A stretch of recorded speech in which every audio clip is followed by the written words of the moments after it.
I'm starting a new role as the director of our athletes ministry, Athletes InterVarsity. And yeah, I've worked for InterVarsity for about 15 years, and I got involved with Luke 10, I think in the beginning of the school year in 2018. So I think September 2018 is when I got involved with Luke 10. Wow. 2018. Yeah, I think I was in your Church 101, right? We're in Church 101 together. Yes, yeah. I was technically supposed to be training John, or John was supposed to be training me. I don't know. It was interesting, but one of those. Yes, it was great. It was great to be Church 101, such a bonding experience. So I have fond memories of those meetings together. Yeah, they were definitely fun. Great. Well, should we start off with a check-in then? Yeah, that sounds great. I'm checking in. I was a little flustered. Can't wait to listen and calm down. Tons of energy, lots of things happening in the background of the live, which is to be expected as well. And that is taking up a lot of space for me. And then also Zach, he is supporting us, not live, but live from his own house. Zach, if you're watching. Definitely carrying him as well in this tender, chaotic energy that's happening. And didn't realize until this morning that I signed up for 2 interviews on the first day, and I was like, oh, it's fine. And it really has been a joy. So who else did you interview? Bethany Boring. Oh, that's great. Yeah, we hung out a little earlier today and it was so fun. Yeah, so I think a little chaotic, a little excited, and then really glad to be here with you and hear a little bit more about what's going on in your story. And yeah, I like hanging out with you. We've been on some form of video since 2018 together, so that's kind of cool. Yes, I love it. I know it's crazy to think that's a long time ago. Is that 7 years ago? Wait, 2018, 18, 19, 20, 21, 22, 23, 5? 5 years ago. Okay, 5 years. I can't do math, but yes, that's a long time. It is. I think you were zooming in from the Frisbee field when we would do Church 101 before. So like I have gotten pieces of your life. Nice. I barely remember that, but that makes a lot of sense. It's exciting. I'm in, by the way. Thank you. Yeah, so I am checking in as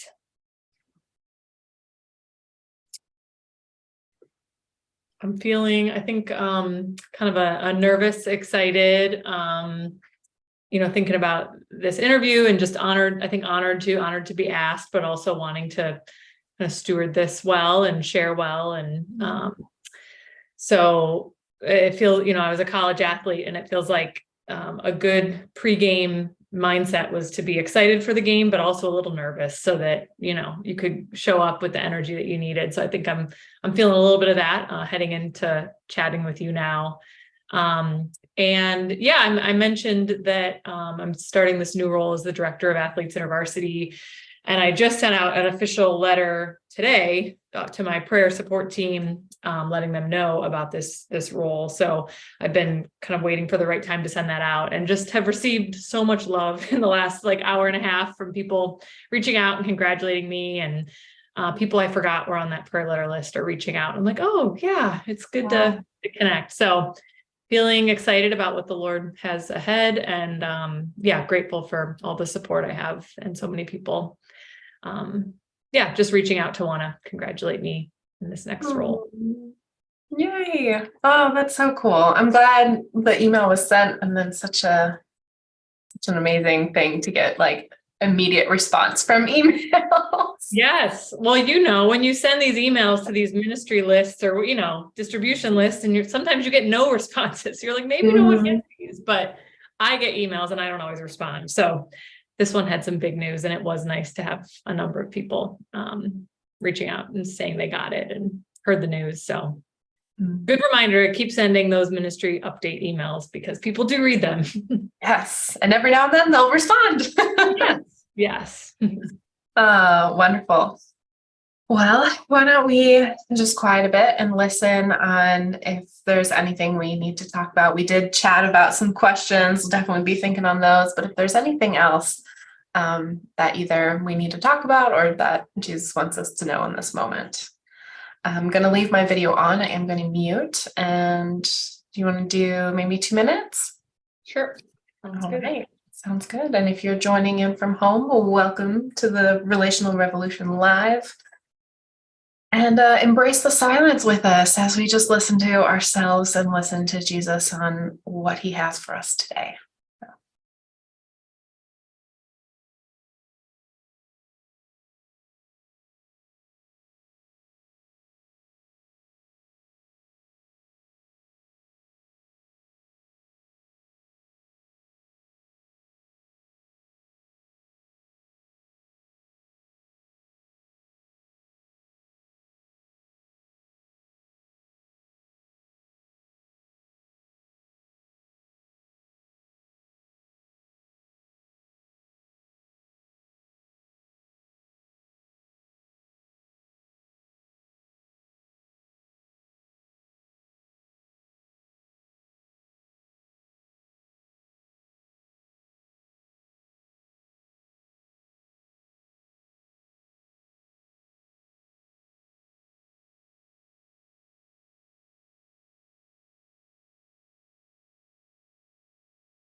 All right.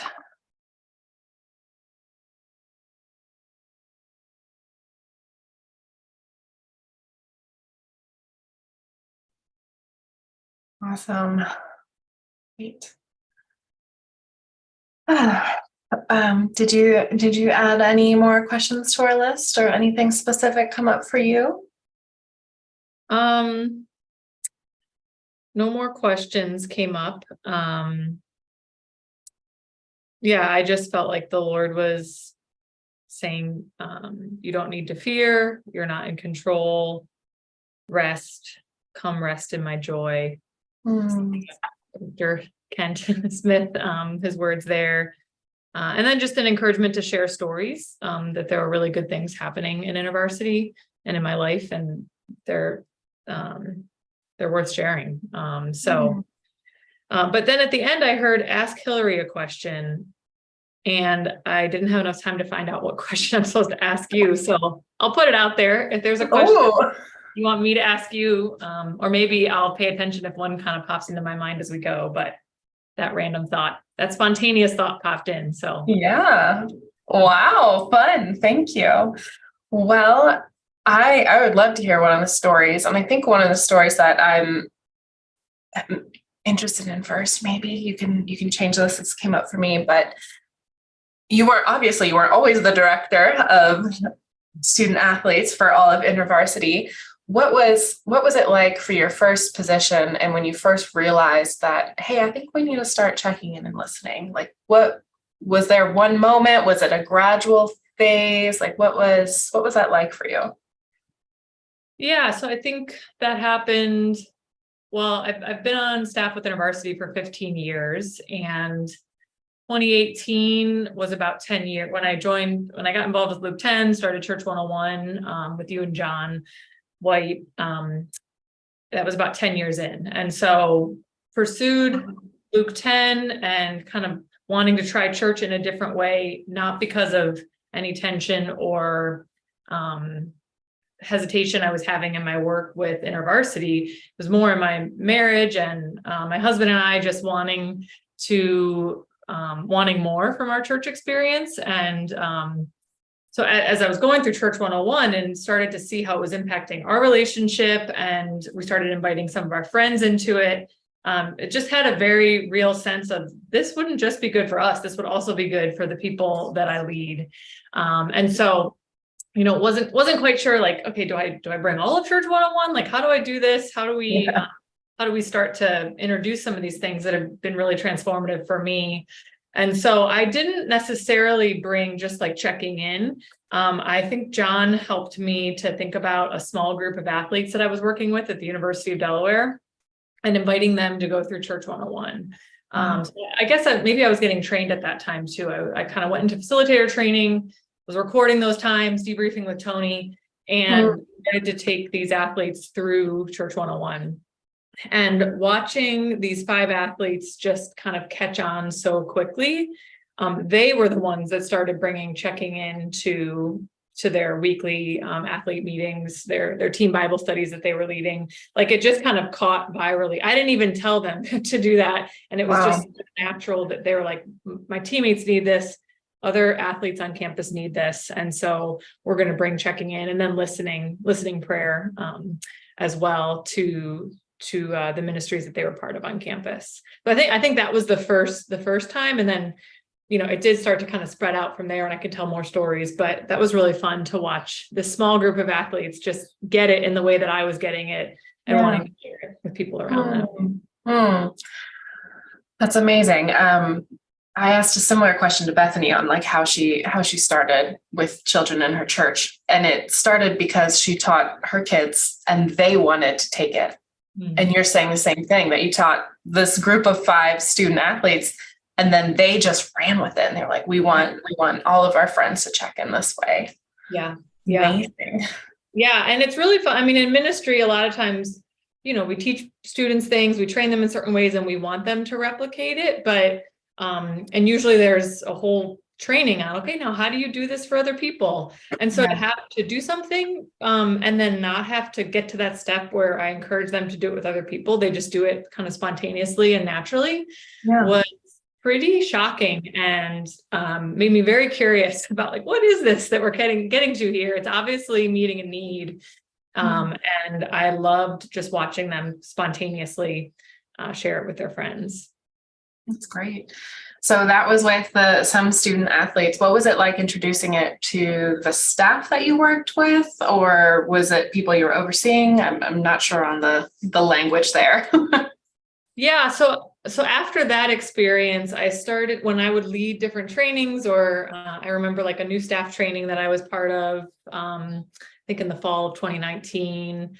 Some of the area team meetings that I was part of, I slowly just started introducing this idea of checking in. I'm trying to remember now exactly when it spilled over to staff, but it just, anytime I led a meeting, basically, if I was in charge, I was like, we're going to start with this checking in thing. And I'd try to kind of pitch it and frame it, invite people into it.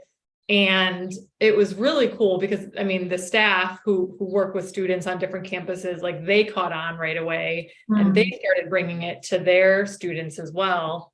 And then probably less than a year, I'd show up to meetings that I wasn't leading with people that I hadn't taught it to. And they'd be like, okay, my staff taught me this thing called checking in, and we're going to do it at this meeting now. And I was like, I taught that to your staff, and now you're teaching that back to a meeting that I'm part of.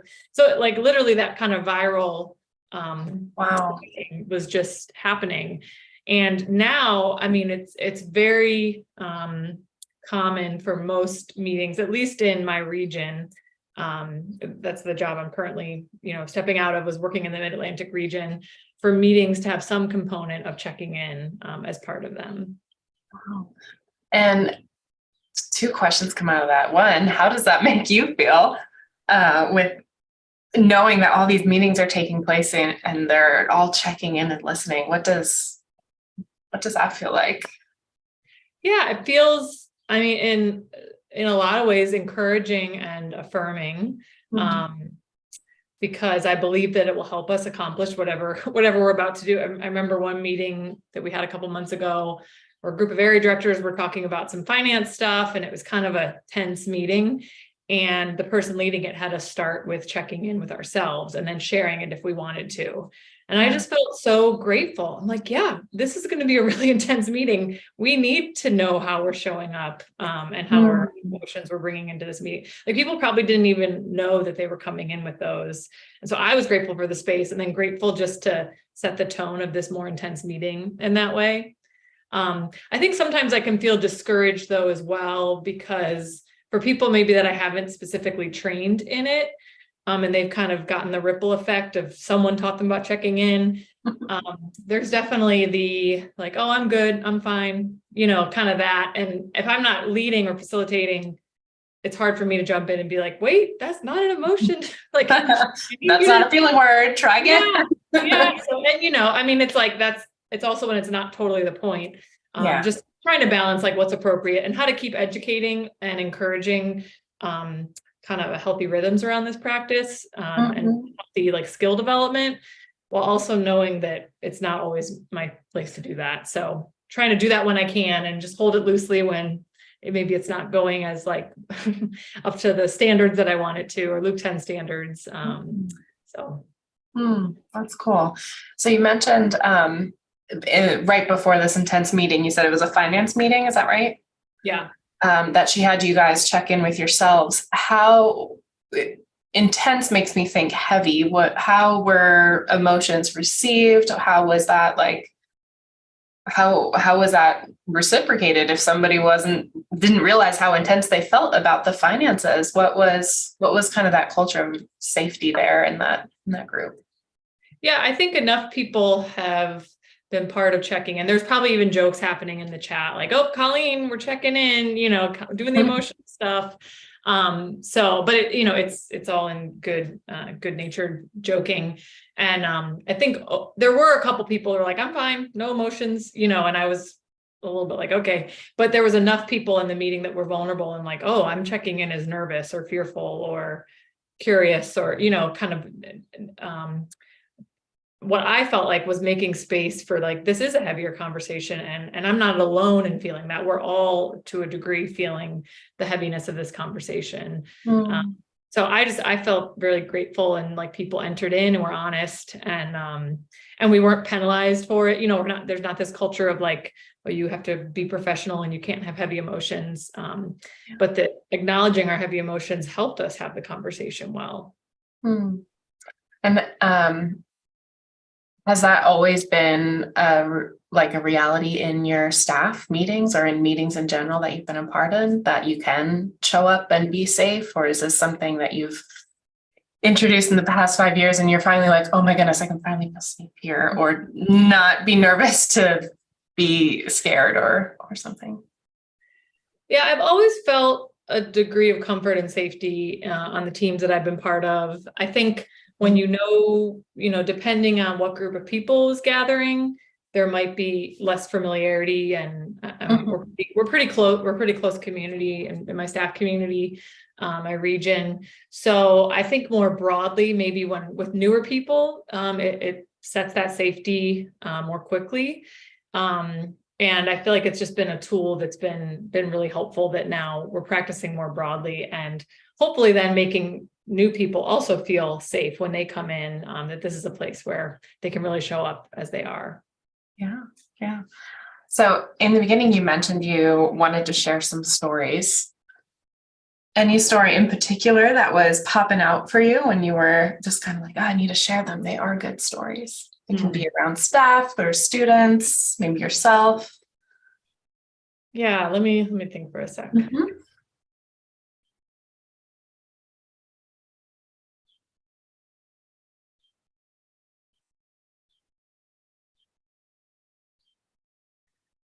Yeah, a couple stories come to mind, and it's, I've talked to Tony, maybe you, about this. It's really not just checking in that brings transformation. I think it's checking in, it's learning emotional health and resiliency, it's learning to hear God's voice. Like, it's all appreciation and gratitude, unlocking our connection to Jesus. Like, that whole package and culture, when that comes, that's transformative. And so I remember early on, I think, again, this was pre-pandemic, so I was newly learning these rhythms, and I was at a regional leadership meeting, which is kind of the top leadership meeting in my region. I wasn't leading them, I was a member. And I think we were talking about fundraising. So again, like, kind of finance, intense, kind of the fundraising needs in our region and our staff. And the conversation was just really heavy. And I was, newly learning that, like, oh, a community can listen to Jesus together. Like it was so heavy that I felt like, how can we not hear God's voice in this? Because I know that Jesus has a different version than kind of what we're feeling right now, but there was so much heaviness, it felt hard to access that. So I wrote a little sticky note to my regional director, and I said, I think we need to listen to Jesus on this. And I kind of like passed it to him in the table, and I felt so nervous. I was like, he knows what he's doing, Colleen. Like, I had all these voices in my head telling me different things, but I felt like, we need to listen to Jesus. And actually, I could help us. Like, I've been trained in how to help groups do this. And so he saw it and kind of wrapped up the conversation. He said, okay, Colleen's going to help us listen to Jesus now around this topic. And so there was 15 people around the table, and we'd never done, the idea of hearing God's voice wasn't new, but we'd never done it as a community before. So I just said, okay, I think we need to hear God's voice on this. And I'm going to give us 2 minutes to be quiet. And if you don't hear anything, you can pass, but then we're just going to go around the room and see if we hear a theme emerge of what Jesus might want to say to us.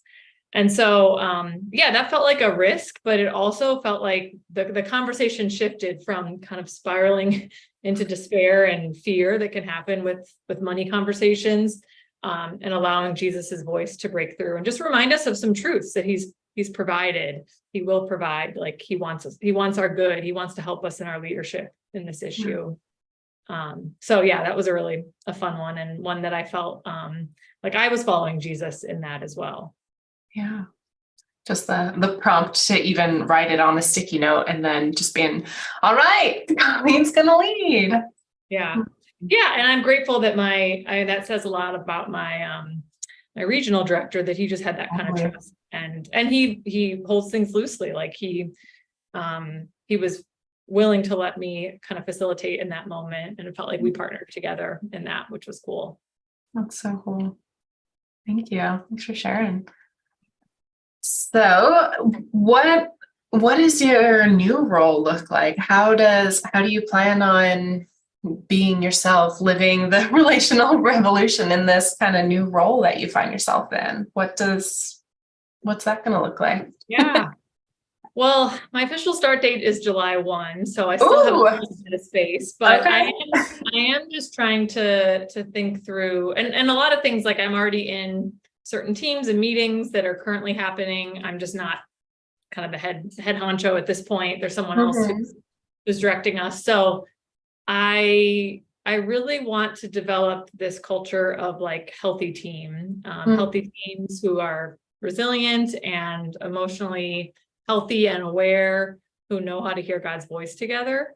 And I want that to trickle down to, which I've seen. I just trust it will happen, because that seems to be what happens with these rhythms, that it will trickle down to the staff across the country who are working with athletes and bringing these skills to their athletes as well.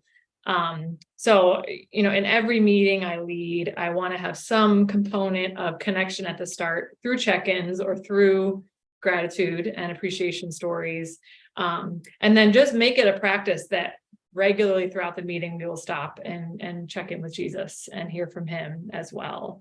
I'm a little nervous about it because my region's caught on board, I think, mostly.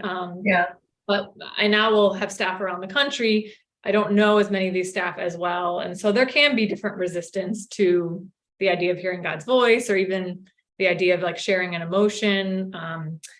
So I'm recognizing there'll need to be some training, some kind of scaffolding, setting people up well, but also just kind of gently I feel like John White quote is coming to me, like gently beating the drum or Yes. something. Relentlessly, gently, beating the drum of culture. Yes. No, yes, because culture eats strategy for breakfast. I actually said that quote in one of my interviews for this role. Amazing. Well, so because people were asking what my strategy was, and I was like, we need to listen to Jesus around what our strategy is going to be, but I want a culture of like healthy connection with each other and hearing Jesus's voice regularly. And I said, because culture eats strategy for breakfast. Yes. Then I got the job. No, I don't know. Great quote. Take it from John White.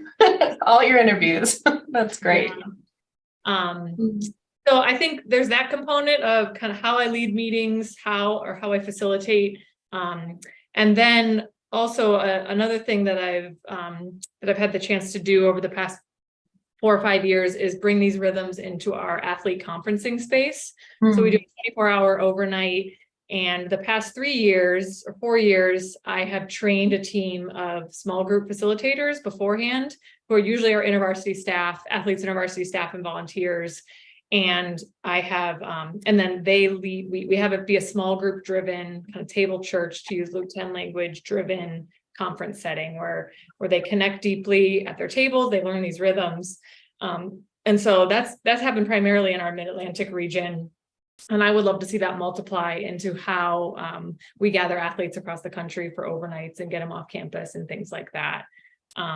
So yeah, still kind of thinking about what that implementation will look like, but we've seen a lot of success in our Mid-Atlantic conference or East Coast conference. And so I'm excited to bring that to athletes across the country. Yeah. And the director role, I think I'm just now catching up. I'm so sorry. The director role isn't just the Mid-Atlantic, is it? It covers all of the United States. Yeah. Is that accurate? That'll be part of there's a national director team of people who do focus ministries. So yeah, I'll oversee the whole country along with, there's a director for our Black campus ministries, our Greek fraternity and sorority, nurses, Christian fellowships. Like we have all these kind of corners of campus. We call them focus ministries. And so I'll now represent the athletes to our national, like I'll represent athletes within the organization and then also lead kind of downward as we multiply athlete work across the country. That's intense. Yeah. It's been a Jesus-led decision to get here, and feeling overwhelmed some days, but ultimately excited because I do feel like this is the right time, and the Lord, I just want to bring these things that I've learned. I mean, really being part of Luke 10, I think, and seeing these rhythms get implemented in my own life and my staff and students, it just feels like that's a key part of this leadership role that the Lord has for me next. Beautiful. Thank you. What time did I say we had for our meeting? Do you remember? I don't remember. So I blocked off an hour, but we can wrap it up whenever. I know it's been a long day of streaming. So if you feel like we've got what we're supposed to, I am supposed to ask you a question though.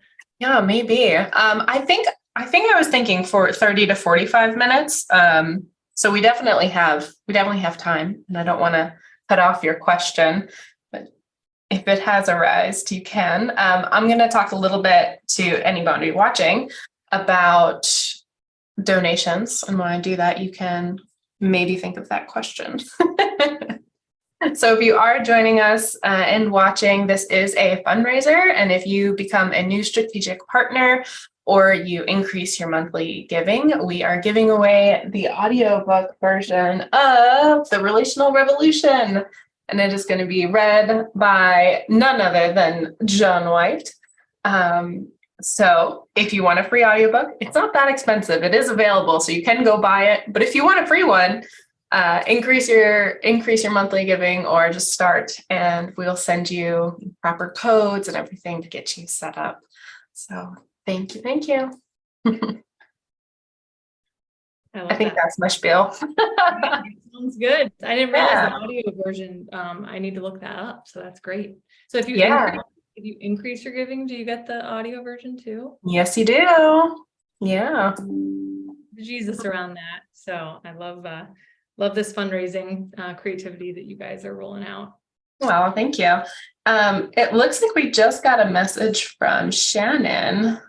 Oh, hi, Shannon.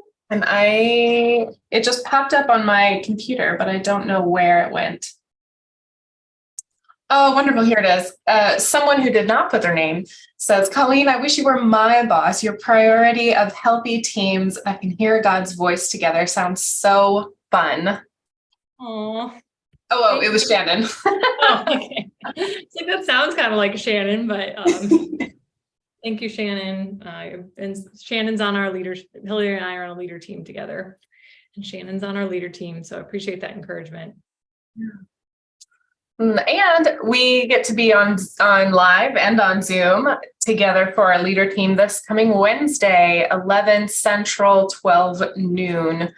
Feel free to tune in and watch a community in practice. This is going to be our last session for today.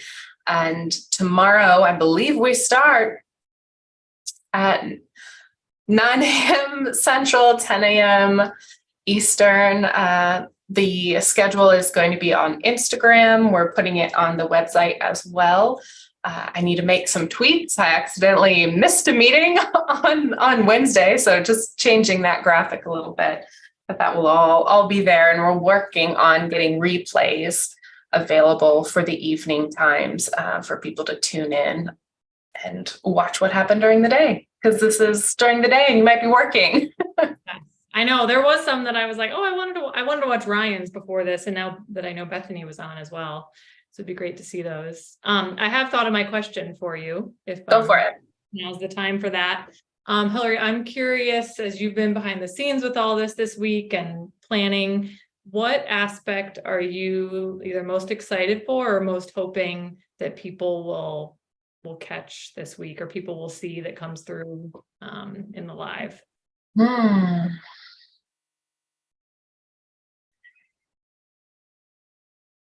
Oh, that's a great question. I think the way in which we interact with one another and the way that we care and connect and the curiosity and gentleness that we bring to every meeting is so special. And it's hard to communicate in words, the interactions.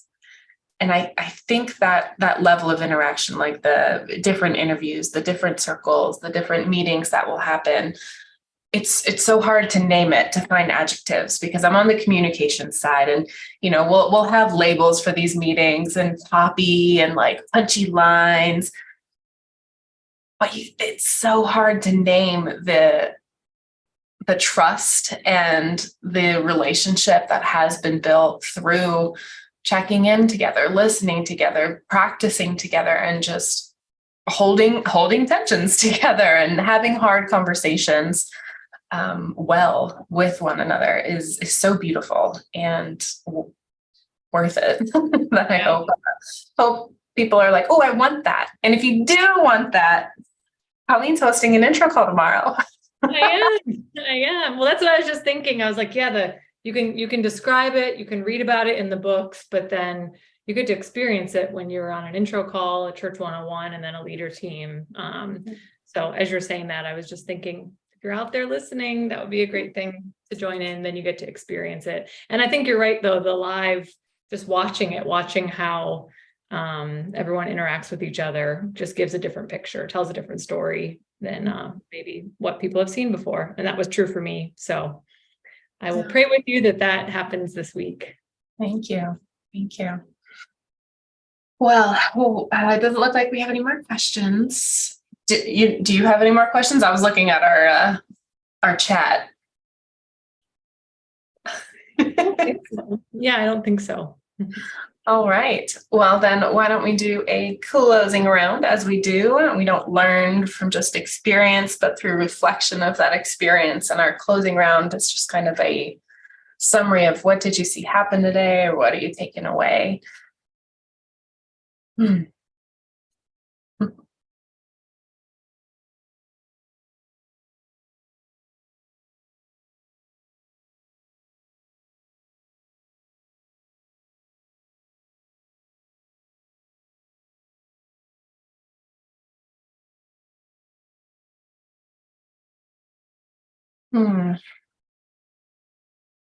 I'm kind of embarrassed that it took so long for my brain to catch up to what director of student ministries athletes means, because we've been talking about this for like a year.